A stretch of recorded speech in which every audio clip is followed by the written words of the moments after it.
Explain to us what makes Tensegrity different from a traditional physical therapy clinic. Yeah, so Tensegrity is a physical therapy clinic that I wish I knew about when I was in my prime.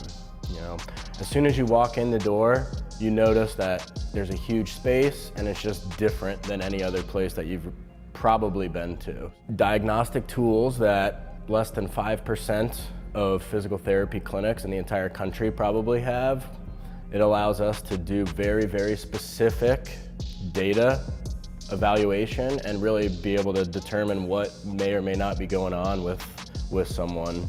And lastly, I would say our philosophy is very different than most physical therapy places. So the original owner or founder here 7 years ago when I was doing my first interview asked me what I thought about the human body. And I told him, you know, the human body is an aging machine that we can try to manipulate. And he said, yeah, that's one philosophy or thing to think about. And then he asked if I think I can create parameters. And I said, you know, at the time I was a younger clinician and I felt pretty confident in my skills. Little did I know I still and forever will have things I need to keep learning.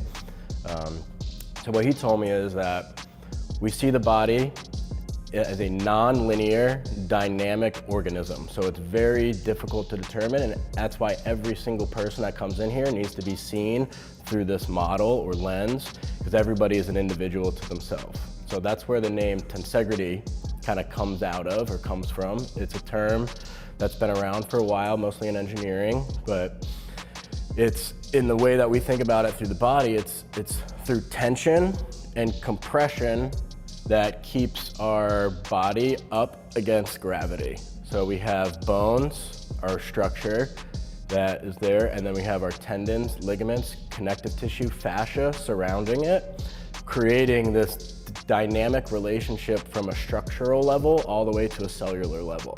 So everything, whether we understand it or not, is connected to itself.